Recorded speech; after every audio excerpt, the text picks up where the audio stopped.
Hello, my little demons. Today we'll be reading some of the best horror stories that Reedsy has to offer.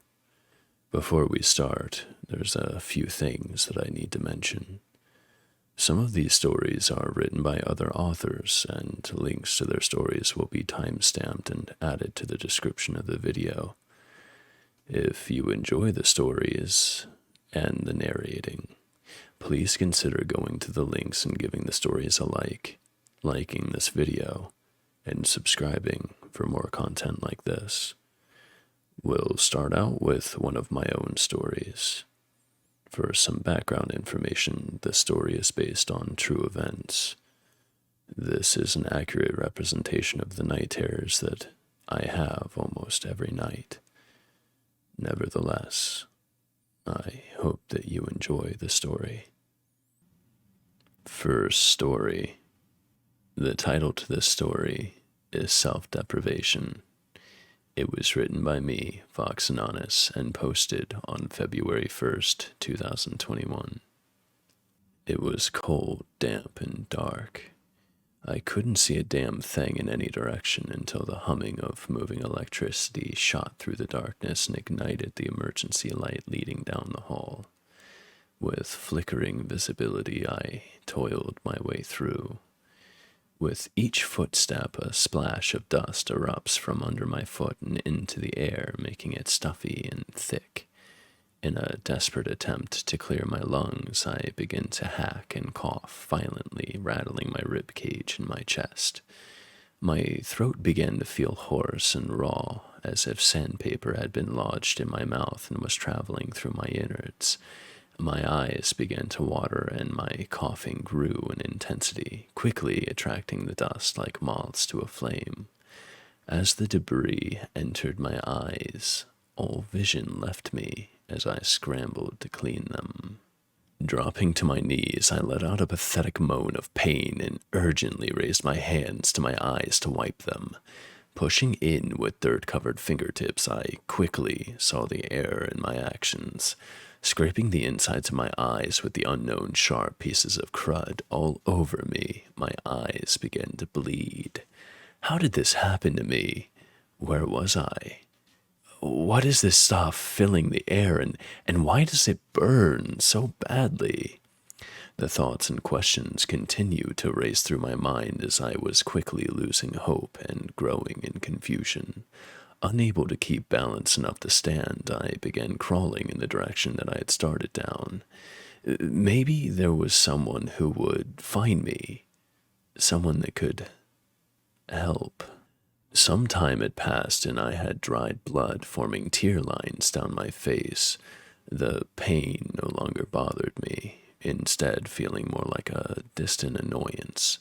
My vision didn't return, and the scratches the debris had made felt like bee stings under my eyelids. Every time my eyes shifted under the dark hoods they were trapped in, it reopened the wounds, and fresh liquid would seep out as the pain returned. Soon I would feel a rhythmic thumping vibrating the ground under my palms, growing ever closer. I screamed for help in a desperate attempt to escape the torment my body was currently being put through. No response was given, but the thumping continued to grow closer and closer. I called out once more, my ravaged throat unable to make a noise louder than a whimper. The footsteps stopped right before me, and I heard what seemed like a deep and gravelly growl coming from above. I strained to open the seemingly locked lids of my eyes to see something ghastly standing before me. It was humanoid in shape, or at least I think it was. Its body was a dark black, but it was not fleshy skin that I saw, but rather dripping black tar. It had 3 clawed toes on either foot, 2 in the front, sinking deep into the ground in front of me, and 1 in the back. The monster's toned muscles could be seen, defined even through the tar-like dripping skin. Like a chewed and gnarled bird, it had wings that twisted and seemed unable of flight. By the time I got to its face, my vision had once again left me. I felt a hand placed against my back, palm first, with a heat that resonated from it like a fire. As it scalded and seared my skin, 3 sharp, serrated claws tore through the flesh on my back and scraped the bones underneath. Attempting to howl in pain, my mouth opened wide and air escaped my lungs, but my dry, cracked throat couldn't manage a noise this time. Instead, I drifted out of consciousness. When I woke, there were bandages wrapped around my face and torso, reaching over to cover my back. I could feel pus oozing from my wounds, and something felt as though it were crawling under the unclean linen that covered my body. At first, it was mere movements, but then there were teeth that burrowed into the skin and ripped into the muscles and organs. Clawing at the bandages, I attempted to throw them off and scratched at the parasites underneath. Laughing exploded around me as the light sprang on and focused on me. I could feel the cold air give way to bright beams washing over me. This was entertainment for someone? For a crowd? As the laughter died down and my confusion and concern quickly became limitless, muffled voices could be heard nearby, speaking in a tongue that I wasn't familiar with. In what seemed like an instant, blades shot up from the floor underneath and cut cleanly through the flesh of my feet. Dropping to the ground with the realization that I had just lost half of each foot, I looked at the wounds to see the bleeding puddling on the ground. The crimson liquid soon formed a small pond near me and showed no signs of slowing. I reached my hand out in an attempt to apply pressure to the wound when they caught a flame. The fire cracked and spit as it toasted the flesh of my hands and took my breath away with the pain. Slamming my hands into the ground around me in a desperate attempt to extinguish the fire, I found myself surrounded by shards of rusted pieces of metal that embedded themselves into me. My hands instinctively balled into a fist and pushed the shards ever deeper into my hands. As I watched the blood continue to spurt out of my feet, I began to think, I'm gonna die here. Whatever was under the bandages has now burrowed deeper into my organs. I could feel them wrenching under my skin. Blood-mixed tears began to fall from my destroyed eyes, falling fast onto my chest and stinging the open wounds as they crashed down. Who would do this to someone? I looked around to see if I could find the person responsible. As my eyes went from monster to monster through the room, each one of them indescribably hideous and terrifying, my gaze ended on one being. It was a woman, one I was familiar with. I had a deep love for this woman in my heart, and I felt my soul leave me as I recognized her. This was the person that was meant to be my soulmate, now beaming a pearly smile down at me as I suffered. She walks over to me, each stride like a dagger ripping through my mind. When she is next to me, a sense of hope flickers and cracks as memories flood my mind of all the good times we've had together. A foot, however, interrupts those thoughts as it slams into one of the open wounds in my chest. "I love you," I managed to murmur, too weak to say anything with a normal tone. She pushed me the rest of the way onto my back with her foot, and I feel the rusted shards enter my flesh as I slam to the floor. Laughing, she twists her foot while still applying pressure to make the pain in my chest worse. My heart sank and betrayal filled me. This was nothing to me. You are nothing to me. Did you truly think someone like you would ever be good enough? I didn't have to fool you. You fooled yourself from day one, thinking you ever had a chance. You're nothing, and will never be anything, she hissed as she continued to kick and slice me. End it. He's pathetic, and I no longer wish to play with him, she said as she turned to one of the monsters. It was the tar one from before. He grabbed something and walked slowly over to me. My mind flooded with questions that would get no answers. My heart felt heavy and ready to give in. My body was weak and drained as the blood continued to leave me. My mind was exhausted, unable to process how we were even still alive after this torment. I felt something cold press against my bare stomach, and my eyes dropped to find what it was. My gaze rested on what appeared to be a metal rod sticking out of a small glass box. Too tired to move, I simply stared at the tar creature twisting the handle of the rod, forcing it into my guts. As the rod entered, I felt it separate and turn into a type of claw, the metal arms pushing and twisting my intestines. I couldn't feel any more at this point. It was like watching a movie of myself, and I didn't really care what happened anymore. I looked up to the tar creature's face to see if I recognized it when my eyes shot open wide in horror. The creature was me, and we were staring at each other with the same pain and exhaustion in our eyes. He began twisting the handle the opposite direction, and I felt the rod exiting my guts now, taking with it my intestines.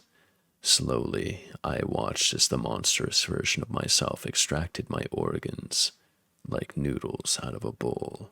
I woke up at my desk, my computer on and multiple icons and notifications flashing. The pain of all my superficial wounds were still there, and my mind hadn't made up its mind as to whether or not the following events had actually transpired or not yet. My self-doubts told me at least part of it happened, and clouds began to form in my mind. I knew I shouldn't doubt things. I knew she loved me. But the thought of myself as that monster.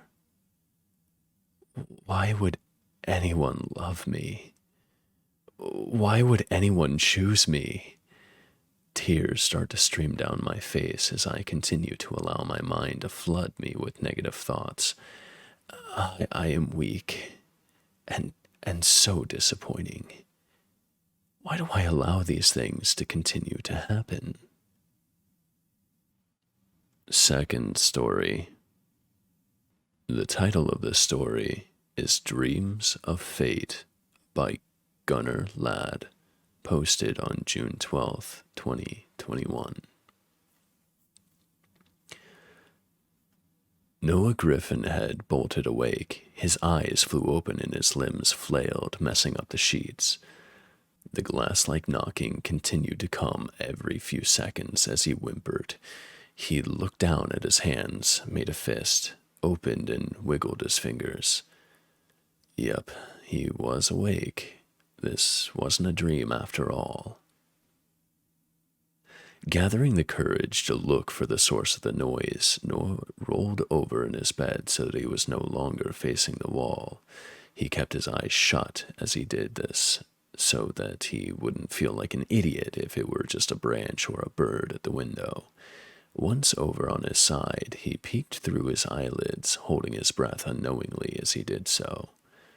In the window, illuminated by the faint nightlight in the corner of Noah's room, was not a branch, nor was it a bird. It was a human figure. Noah recoiled, yanking the sheets over his head. The witch wasn't just a nightmare. The knocking stopped for a moment, but what replaced it might have even been worse. What filled the silence was laughter. The chuckles were muffled, but still equally as fear-inducing as they were in his dreams. After the laughter died out, the voice started. The voice was eerie in the fact that it was deep and unintelligible. Noah raised the sheet slightly off his head, careful not to make it too noticeable. As the sheet came away from his head, the voice began to form words. The mumbling quickly became, "Ass, open the window, dude. I've been out here for half an hour." Noah threw off the covers and sat up, looking at the figure in the window. He grabbed his phone off the nightstand and turned his flashlight on. In the window, the figure cowered, shielding its face with a tan hands. "Dude, what the hell?" it said loudly. In the isolated beam crouched Art. Noah rolled his eyes and hoisted himself up out of bed. He ambled his way over to the window, tripping once over his too large pajama pants. Slowly, he pulled the bottom part of the window up until it would go no further.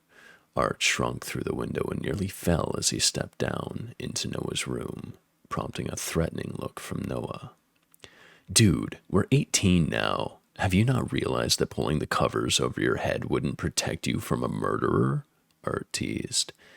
Noah strained to hold back from shouting, succeeding in whispering, though his face showed his real emotions. All these kids going missing this week, and you're making fun of me for being cautious? He paused, shaking his head for a moment. Yes, it was just an excuse, but he didn't want Art to know that he was still terrified about some stupid witch. What are you doing here, Art? It's literally, he checked his phone, 2:30 in the morning. Art's eyes widened and his mouth slightly opened. He quickly shook this look off and sighed. Noah, you've got to see this. What is it this time? Noah groaned. Art leaned up against the windowsill and looked down at his feet. Well, that's why I need your help. I'm not sure what it is exactly. Noah and Art stole into the streets, careful to stick their landings as they jumped down from the roof of the front porch that Art had climbed to get to the window. The gentle breeze seemed to blanket Noah in a welcome contrast to the sauna that was the daytime. The streets were bare. The only company the two of them had was that of onlooking deer and raccoons in the distance. The streets weren't usually this quiet, but the disappearances the past week had caused the villagers to favor the indoors at night. Art, I really want to know where we're going, Noah begged. With a sigh, Art replied, Oh, fine. Just so you'll shut up about it, but promise me that you won't freak out. Noah halted in place in the street, Art following suit a moment later. Noah didn't say a word, just looked at Art expectantly. We're going to the woods, Art admitted. Noah's hands ripped through his hair, turning white when his fingers locked onto chunks of his hair. He stammered for a moment before shouting, I told you I'm not going there. I'm done going to the woods. I never wanted to go last week, and after that night, Art's hand clasped over his mouth, sure to let no noise out. We don't talk about that night. And could you be any louder? Damn, bro, I thought I was the loud one. I'm not going in there again. I can't, Noah said more quietly now, escaping Art's hand. Art gave him that look that Noah had seen far too many times, that look of disappointment, of betrayal. Time after time, this look reminded Noah of the feelings behind it. He had become so well acquainted with these feelings and wanted nothing more than to never feel that way again. This look reminded him that if he were to lose Art, that same look, those same feelings would arise in him. Then he would truly be alone. Art's eyes dropped. His mouth followed. A look of pathetic desperation. Noah, it's nothing like last time. A whole new adventure. If we stay far enough away from that area, we'll be perfectly fine. Please? Noah paused, debating whether or not it was really worth it to give in to Art's pleas. Is he really worth it? Noah thought, is he really worth putting yourself in danger? Well, if we die, it's your fault, Noah said. Art smiled and motioned to Noah as if he were a drill sergeant commanding, Move out, troops. The dormancy of the street intensified any movement that didn't adhere to this image.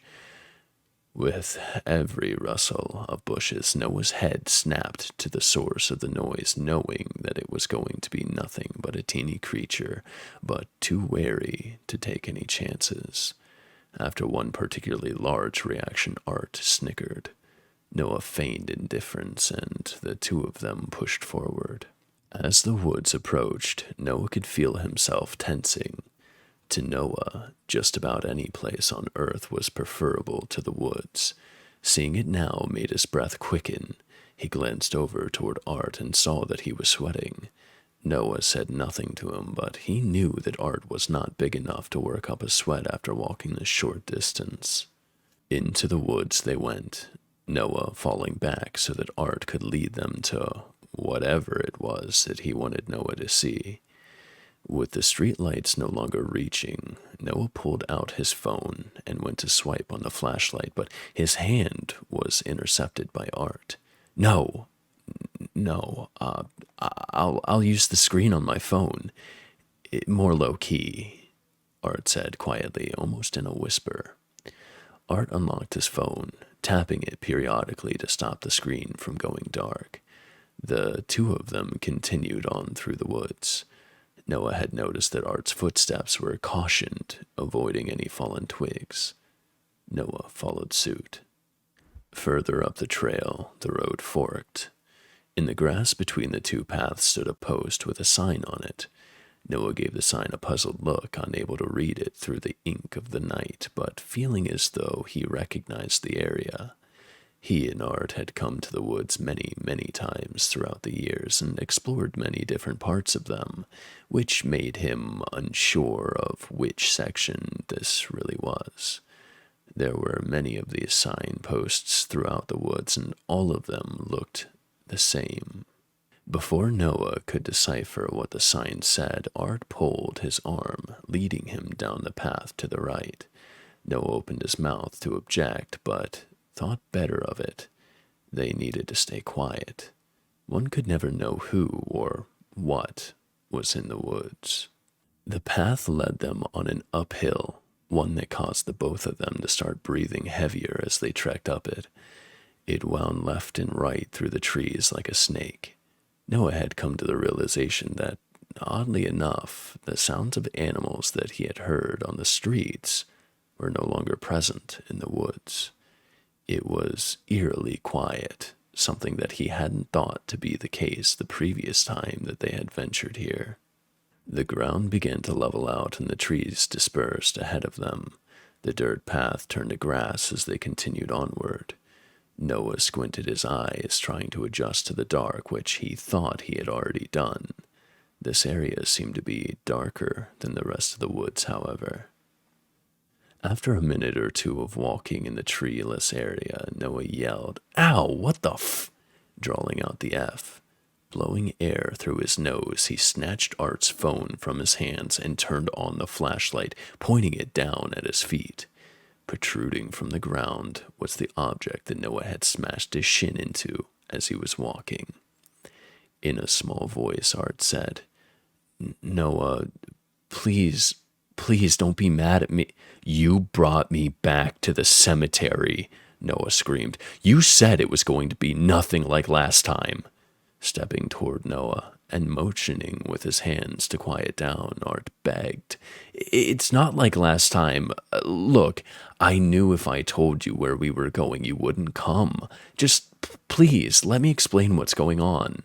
Noah's breaths were dangerously short. His eyes were bulging as he ran his hands through his hair.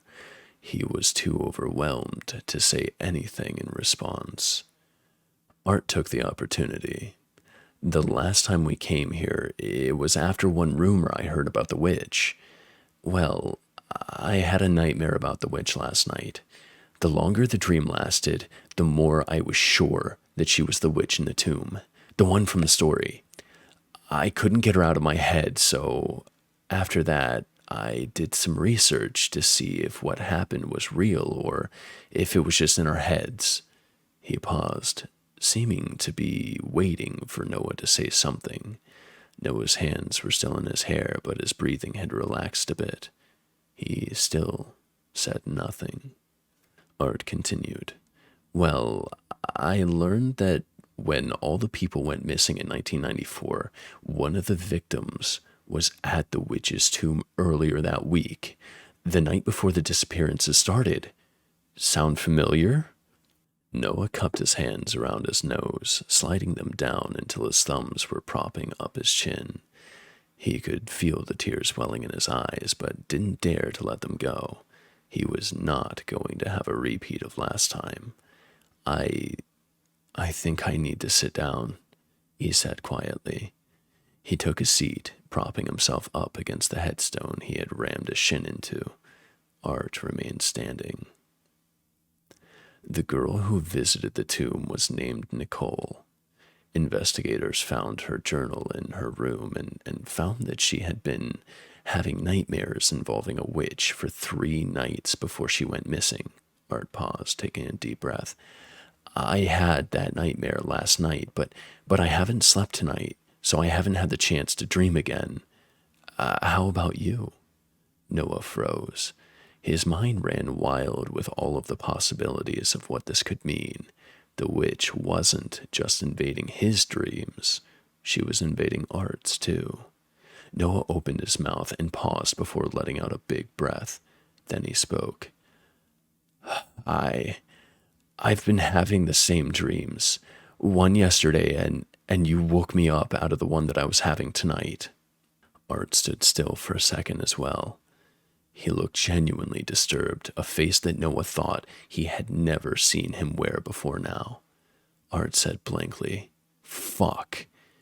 He stood still for another moment or two before he seemed to return from his thoughts. After Nicole woke up from the third nightmare, the night before she disappeared, she decided to go back to the mausoleum. The last thing that she wrote in her journal was that the last night, he stopped, looking as though he was scared to continue. She found the door to the mausoleum open. Oh my God, Noah gasped, his eyes staring at the ground unseeing. Art said in a voice so quiet it was almost a whisper. Noah. He reached out his arm and extended a finger shakily towards where he had been staring a few moments ago. I think we only have one night left. Noah picked up Art's phone from the ground. The flashlight appeared again after shining directly into the ground. He slowly turned the flashlight towards where Art's finger was pointing. He had been pointing at the mausoleum, the same one that had given Noah multiple sleepless nights since the first time he encountered it. The beam reflected off of the granite walls before centering on the 2 innermost columns. Between the 2 columns was the unusually bare wooden door to the tomb. The tears trapped in Noah's eyes gave way, unleashing a stream of waterworks down his face. The door to the tomb was ajar. Third story.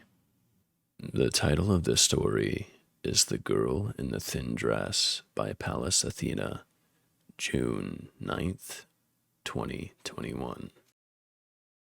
The standing clock struck 12 and the boy's eyes were still wide open.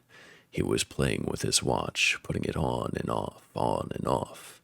His bedroom lay in the blanket of the dark. Only one thin sliver of light peeking through the curtains.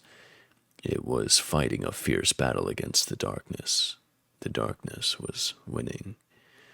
Although his eyelids felt like lead, he couldn't sleep. Every time he gave in, she appeared. He sat up and immediately fell back down on the cushion. There was a throbbing pain in his side. He was fighting a battle similar to the light. He turned his head and tried to look through the curtains. He loved waking up to the faint but warm light of the morning sun falling on his face through the curtains. But now there wasn't any sun. He looked through the crack in the curtains and saw the dark street, a thin layer of mist over the neat lawns. The mist swirled around a girl in a thin dress standing next to the one working streetlight. His heart stopped. Lynn. Without skipping a beat, he opened the window and jumped out of it. The boy fell headfirst to the ground. His side throbbed, but he ignored it. As he looked up, he saw no lantern nor street. There were only thick bushes and tall trees with dark leaves. Only the thin layers of mist were similar. He was in a forest. This didn't bother him, however. He just wanted Lynn. He ran after the dark figure in the thin dress. She was surprisingly fast, faster than he remembered. He followed her giggles and calls and became more desperate with every step he took. The pain in his side was unbeatable, and the leaves on the ground were trying to swallow his feet. "Lynn! Lynn, please, don't go!" But she didn't listen or couldn't hear him.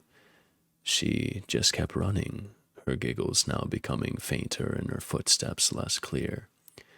He followed her deeper and deeper into the forest, where the leaves were darker and the plants more poisonous. He couldn't give up. She wasn't gone. Although her voice became more of a whisper in the back of his mind, he could still hear her. But this wasn't her. This wasn't the girl that always wore a thin dress, even in the winter, or the girl that giggled like she was always knew something that you didn't. He reached an open ground and stumbled. He broke down on the ground. She was gone. The boy felt a burning inside of his chest, and then a grumble came. Massive footsteps sounded at the tree line. Then, without warning, a massive scream came.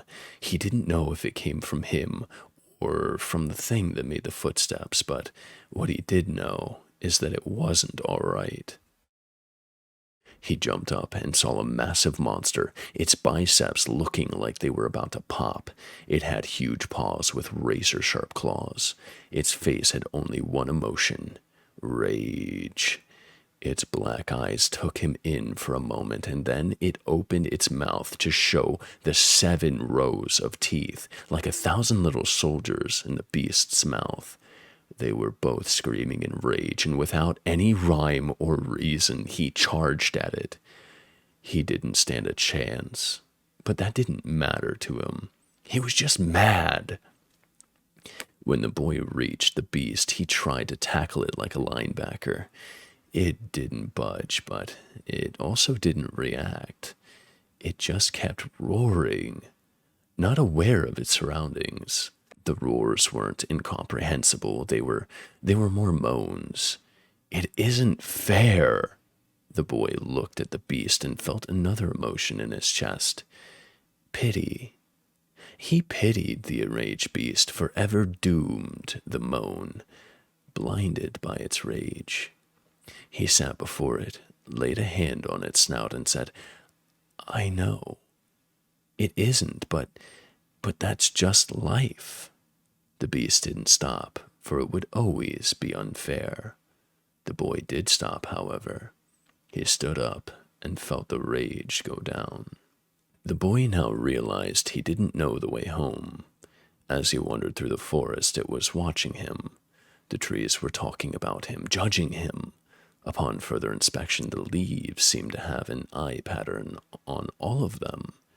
As he wandered further, the mist became thicker. Then he heard a scream that acted like a knife that cut a wound of guilt into him. It was her scream. Next, he heard the voices. They were asking him questions he didn't know the answers to, accusing him in a passive-aggressive tone. "Where were you? Why didn't you go with her? Weren't you her chaperone?" Thereupon, their passive tone became aggressive, and they started yelling at him. "You are responsible. You should have protected her. It should have been you." The feeling of guilt pressed on his shoulders. He agreed with them. He was responsible. He should have protected her. It should have been him. The mist started poking him. It went from poking to a stabbing. Then they were trying to kill him. And he just let it happen. He deserved this. He didn't cry of pain. He didn't twitch. He just wanted it all to end. His vision became fussy, but then he heard her. "Please, stay alive. For me?" He didn't know why, but that was enough. The rage in his chest came back. He screamed at the mist. I know I should have protected her, but it doesn't matter now. She's gone. And I can't do anything about it." She was gone. He would never hear her giggle again. He would never hear her cry again. He would never see her in that thin dress again. He wandered through the woods again, but this time with less of a purpose. He just wandered. The trees weren't judging him anymore, or they were, but he just didn't notice. When he saw a light, it was a warm and welcoming light. He wanted to go toward it. He wanted to feel it. He strolled toward it. He felt the numbness before he was able to see it. Like the rage monster and the mists, it was another monster, but this one didn't look like it could fight. Its spindly arms and legs, scrawny appearance weren't exactly intimidating, but it was the strongest of them all. The numbness spread through his chest like a virus, a particularly deadly one. He felt the effect of the monster, but it didn't do anything. It just stood there with hunched shoulders. It didn't even have a face. He fell to the ground, unable to get up. He couldn't fight it. He didn't even consider fighting it. The numbness was destroying him from the inside. How long he laid there, he did not know. It felt like years, but it could also have been minutes. She would never come back, but he would. He powered through, feeling rage, guilt, and her ghost all in his chest. He stood up and ran toward the light.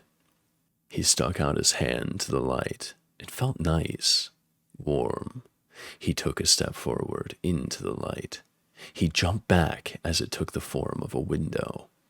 It was his window, the weathered frame and all. He stepped through it, falling into his bed. The pain in his side didn't feel as bad anymore.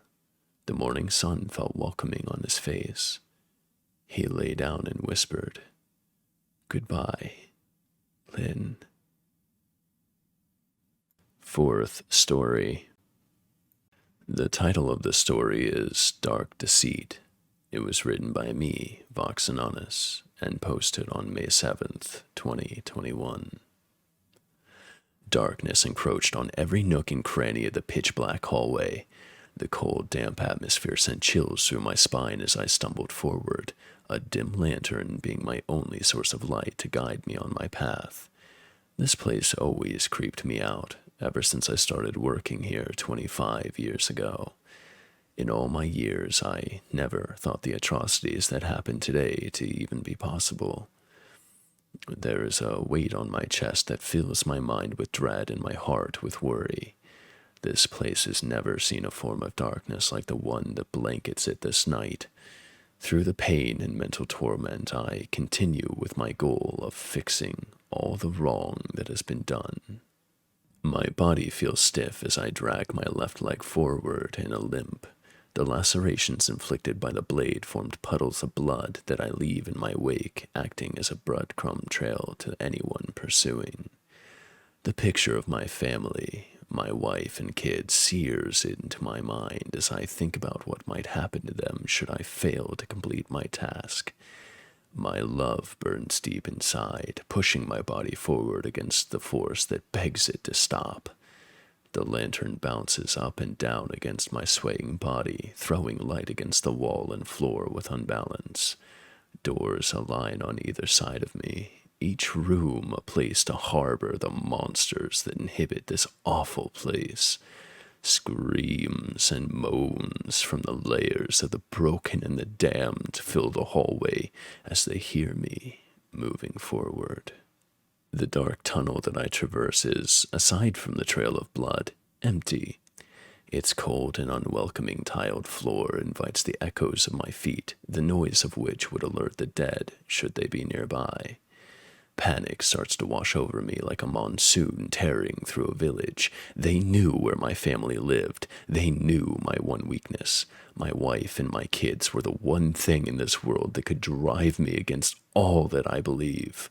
They were my world, and I was their strength and security. I would find the man that did this, and I would end him in the most gruesome manner I could think of. He deserved it. The cold, dead stares of my 3 colleagues he brutally murdered still haunt my thoughts. I had to watch as he ripped his sharp, monstrous claws into the first person's neck, tearing into the flesh as if it were a wet piece of paper. The sound of the muscles being ripped into and the bones of the spinal cord snapping and popping twisted my stomach and tried my mental well-being. My colleague's mouth mimed words as his vocal cords were severed, and the gurgling sound of the iron liquid filled his throat. His name was Samuel, and he had a wife that was expecting a child soon. His wife would now be thrown into this cold, dark world alone, and the baby would likely die with its mother from hunger. As my hand shot to my mouth in horror, the monster was already making his move for the second nearest person. Her name was Molly, and she was a ripe 23 years of age. Her beauty was limitless, and her youthful mind created new and innovative ways to complete our work. When I would think of her, the picture of her smiling, warm face would always fill my mind, reminding me of a freshly blossomed rose. Now, my mind is filled with the image of her sky-blue eyes being pushed deep into her skull, and her screams overwhelming the room where these dark deeds took place. After her eyes were finished being pushed in, the man put his hands in her gaping mouth and pulled until the jaw was removed from its hinge with a pop. This was not sufficient, though. As she continued to make noise, he continued to pull harder and harder until the flesh tore halfway down her throat. As the blood shot out of her neck, the monster dropped her flailing body to the ground. Finally coming to my senses, I grabbed a scalpel from the metal tray nearby and started toward the beast. Unfortunately for Daniel, I was moments too late, and the monster pushed his hand deep into Daniel's guts, pulling the innards out with a slimy, slushing noise. I stabbed the scalpel into the hideous creature's forearm as deep as his thick skin would allow. Blood of the same color that was leaving Daniel's stomach gushed out of the creature's arm as it jerked away, pulling the scalpel free. The monster wailed in pain as it dropped Daniel's intestines and started toward me. As the intestines of my former colleague dropped to the floor with a slush, I stabbed the knife into the creature once more. This time, my blade made its way into his leg. Daniel joined his intestines on the ground with a thud as the monster stopped in his tracks and prepared to make its escape. As the creature came to a halt, our eyes met for a fraction of a moment. I could see the fear that steered the actions that transpired in front of me, like a wild animal trapped in the corner fighting to get back into their natural habitat. It attempted to flee, falling to the floor, scrambling and flailing in the blood before getting up again and making it to the door. It flung the door open, pounding against the wall with a force that shattered the glass pane embedded within. As the shards rained down to the floor with flicking glimmers of light refracting off of each sharp surface, creating fleeting specks that danced across the floor, I couldn't help but to ask myself why this creature would do this.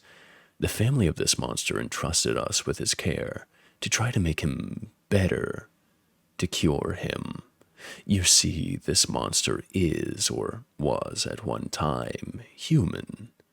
They would claim there was nothing wrong with them, that their random bursts of anger and violence were normal. They would claim self-defense, or they would say that they didn't have multiple personalities.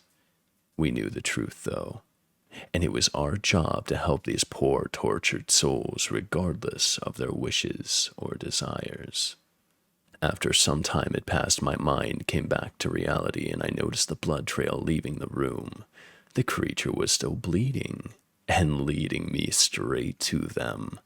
I calmed my nerves by walking over to the office room next door and approaching the desk. I slid open the drawer with haste, jumbling the contents inside.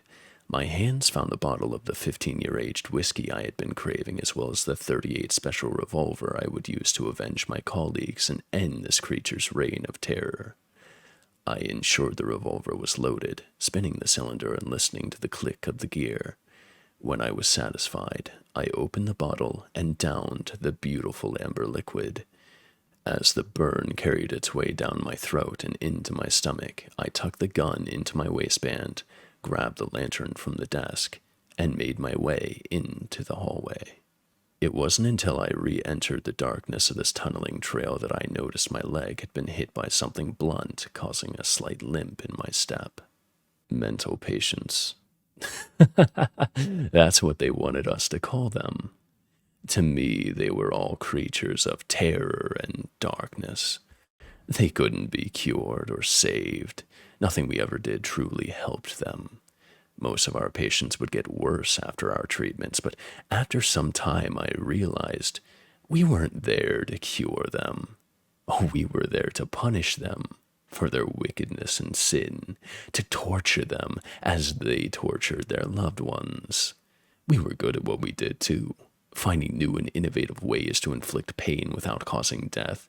Yeah, sure, we lost a patient here and there if they became too weak, or one of our doctors became too enthralled in their work, but it was a small price to pay to do God's work. He's told me he wants me to do this.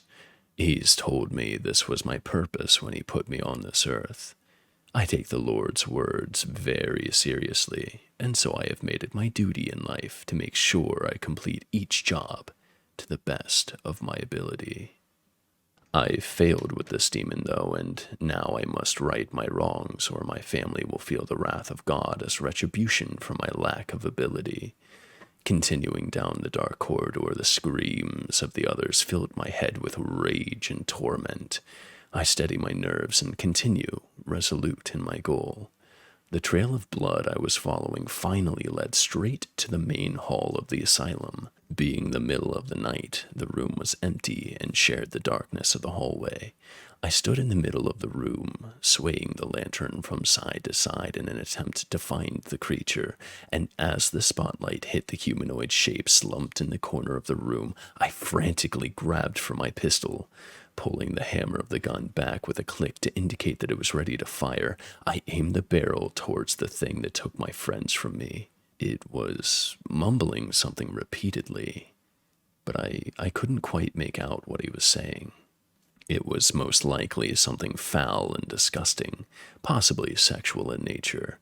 Many of these demons enjoyed screaming or mumbling obscenities to make us uncomfortable. For some reason, the finger I had pressed against the trigger wouldn't budge. I began to walk closer to the demon slowly, my feet seemingly controlled by some other force. Why? Eventually I could make out a single word they seemed to continuously repeat. The blood in my veins boiled and burst as the singular word entered my mind. Why? Why? You have the audacity to ask why after doing the things that you have done. How dare you, sir? How dare you question the Lord's work? Why would you harm the very people doing the work of God? I screamed, unsure of why I was even entertaining the creature in front of me. I'm not sick, the creature replied with a trembling voice. I've done nothing to you, and yet day in and day out you do the vilest things to me. Do you truly think it would be God's work to make you electrocute me through my temples and burn my skin repeatedly? Do you think it to be God's work to drill into somebody's skull and cut into their brains? Do you think it to be God's work to rape and beat your patients regardless of their age, gender, or ability? You're not doing God's work. You're doing the devil's bidding, and you're just as vile and crazy as you claim us to be. the demon screamed in reply, fear and tears filling his eyes. You murdered my colleagues. You killed in the most brutal of ways, I replied in an attempt to keep my resolve. Colleagues? You've been my sole tormentor since I have arrived here. You, and you alone, enter that pure white room and stain it with the crimson red of my blood every day, the creature protested. This couldn't be true, of course. I saw with my own eyes as Molly, Samuel, and Daniel lay on the floor, cold and lifeless. Thinking about it now, though, I can't remember their faces. I don't understand what's going on. My mind races and fear enters my soul as doubt creeps into my mind. Don't listen to him. He's crazy and doesn't know what he speaks of. Finish this and continue your priceless work. A voice echoes in the depths of my mind. This isn't right, the creature in front of me yells through sobs. Of course it is. You're a cretin and need to be eliminated. I heard Molly's voice beside me as I look over to see her standing there in the flesh. What the hell is this? I ask while jumping back, nearly dropping the pistol in my hand. Hell? No. This is God's work. I hear from the other side of me in Samuel's voice. I look over and drop to my knees, my mind racing in confusion flooding my brain. This isn't happening. This can't be happening. I yell, putting the lantern on the ground as my hands press against my temples. Of course it can. This has always been about you. You are the chosen of God's flock. Now end this and kill the demon, Daniel's voice commanded from behind me. I point the gun once more at the creature as tears stream down both of our faces. Please, no. You don't have to do this. I don't want to die. The demon screams in a desperate attempt to save itself. I close my eyes and attempt to muster the strength to do what I must do. I realize I'm not the good force in this story now. I thought myself to be the light and brought only darkness. I can fix this, though. I can be the light that I want to be. I can do one last thing to make all of this right. My eyes shoot open and I inhale deeply. The creature's eyes clam shut in fear. I change the direction of the barrel to be pressed against my skull and pull the trigger. Breaking news today as we begin to receive reports of a most confusing incident at the Centua Insane Asylum. At 1:24 this morning, a doctor was reported to have shot himself in the main lobby. There were no witnesses to this grisly suicide and no clear motive. The doctor, whose family is asking we keep anonymous, has had some trouble the past few years that seems to have led to a psychotic break. Earlier this year, the doctor's own wife had developed schizophrenia and had killed their 3 children during a hallucination. During the episode, his wife mistakenly shot an innocent man after stabbing him twice with one of her husband's scalpels. We believe at this time that the doctor was driven by grief and resent, leading to his suicide. We will report further news as we gather information on this story. So far, there are no other casualties to report. For those that made it this far, thank you for watching. I hope that you enjoyed these stories tonight. If you did, I would ask again that you show the author's support using the links in the description, like this video, and subscribe to the channel. We also do Twitch streams where we play games and have fun with chat. There will also be a link to our Discord server where we post all of our up-to-date information regarding video releases, stream schedules, and other fun things. Links to all of that and more will be included in the description of this video. If you would like, please stay tuned to enjoy some bloopers that were created in the process of making this video.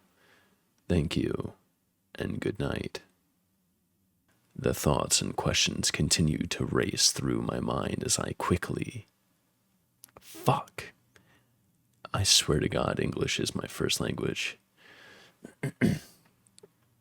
The thoughts and questions continue to race through my mind as I quickly... Fuck! Why am I having issues with right there? I don't understand. It's such a simple... As I was quickly losing, not as I quickly was. Alright.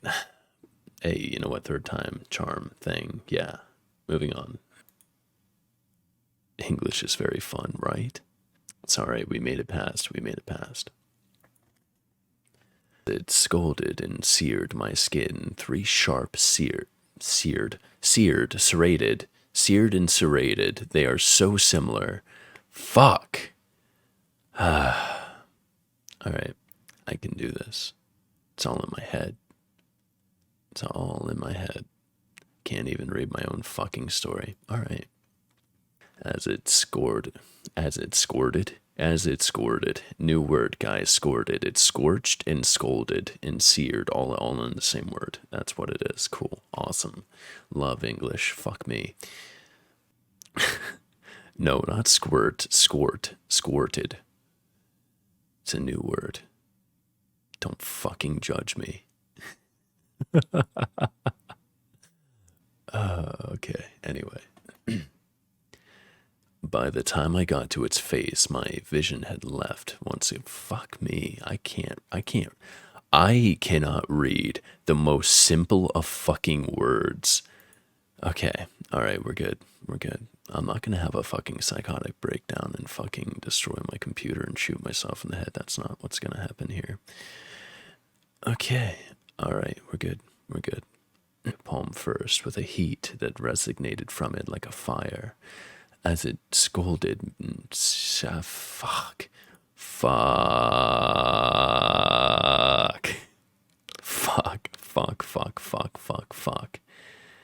Alright, I looked at the wounds to see the fucking what? The blooding? The blooding. That's what I was about to say. The blooding, not the bleeding, puddling on the floor, the blooding. Bluetooth, right? As I sat and stared at the Bluetooth puddling on the floor. No, okay. I felt something cold press against my bare stomach and my eyes dropped from... Fuck. That was going so well, too. I went through like 3 or 4 paragraphs without messing up, and there we go. The glass-like knocking continued to come from... Fuck. Great start. Perfect. Wonderful. Lovely. We love it. Great. The glass-like knocking... I don't even know why I started. I wasn't even looking at the story yet. I have no idea why I thought that would be a good idea to start when I'm not even looking at the story. Okay, cool. We're tired. That's what it is. Having to record this twice is really... Okay. Noah and Art stole into the streets, careful to stick their landings as they jumped down from the roof of their front porch. Not there. They don't both live there. It's just Noah. That would be really fucking weird if you had to sneak into your own house. Okay.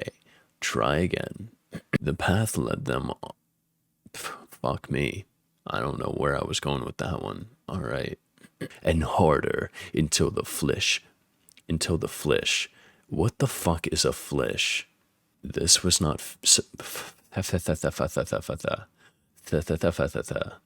Gibberish is my first language, apparently, not English. Go ahead and try to subtitle that, King. I dare you. Or approaching the desk. And approaching. Yeah, no, that's right. Right? No. Yeah? Whatever. I don't even care anymore. You murdered my colleagues. You killed the very... Fuck. I know how to read. I can totally read. Anyway, the title to the story... I don't even remember. Fuck. Self-deprivation. How do I forget the title to my own fucking story? Noah had come to the realization that Oddly enough, the sounds of animals that had fuck, fuck, fuck, fuck, fuck, fuck, fuckity, fuck, fuck, fuck. Okay. The path that led. I swear to God, I know English. I know how to read.